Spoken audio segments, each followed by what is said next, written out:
โจสู่แอวนาปล่อยเป็นป้อคอยกว่าเสียงลงเสเหมือนกันกอดแค่เนื้อหัวเฮาเป็นแฟนกัน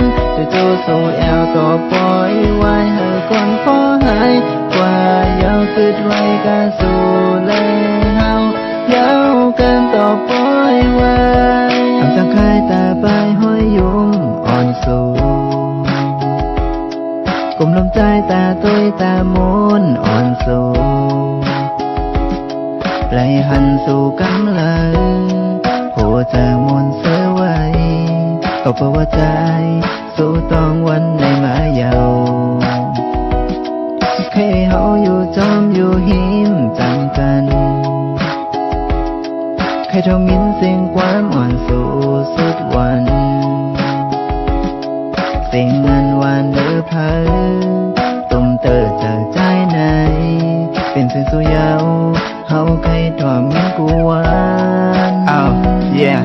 เนื้อปามปล่อยในสาวนี้แต่มีนำก้อยอ่ำจากคนที่เฮาเคยอยู่จำก็อ่ำเจอสู่อันเฮาเคยอยู่จอมก็เฮาเคยจำเป็นมีกระสู่นางน้องอ่ำโลหางเลยซ้ำพอลนตานางพีอันเฮาเคยมีซ้ำเป็นบุญกูเฮาเซลฟี่อ่ำใครหมอกเพอเราว่าเฮาหักสู่ก้อยเนื้อเฟซบุ๊กได้แค่ต่างไว้เป็นปุ่มให้โจสู่แอวเนื้อปล่อยเป็นป้อคอยกว่าเสียงนงเสเหมือนกันกอดแค่เนื้อหัวเฮาเป็นแฟนกันจะโจสู่แอวต่อปล่อยไว้ให้คนพอหายกว่าเยาคืดไว้กันสู่เลยเฮา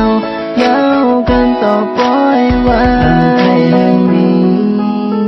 กันในฝันใครให้เฮาอยู่หิมกันจงมีวันเป็นไรใครทอมเงียนสู่ห้องเฮาว่าก็หักให้หมอกเน่เปิ้นบ่มีเพอเข้ามาตักว่าเฮาและสู่เป็นจู้หักกันสู่ต่อเตลาดเฝ้าเปิ้นถามสู่จังนั้นอำโลก้อนเลยซ้ำบ่ลนตานางพี่อันเฮาใครไล่ไปเป็นกลุ่มพวกเฮาเซลฟี่อำใครหมอกเพอเราว่าเฮาหักสู่ก้อยเนื้อเฟซบุ๊กได้แค่ต่างไว้เป็นปุ่มเฮาเสือใครโจสู่แอวนา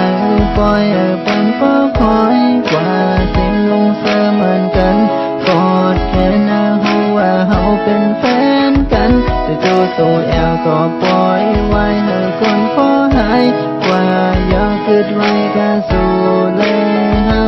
เยากันต่อปล่อยไว้ให้โจสู่แอวเนื้อปล่อยเป็นป้อคอยกว่าเสียงนุ่งเสเหมือนกันกอดแค่เนื้อหัวเฮาเป็นแฟนกันจะโจสู่แอวก็ปล่อยไว้ให้คนพอหายกว่าเยาคืดไว้กันสู่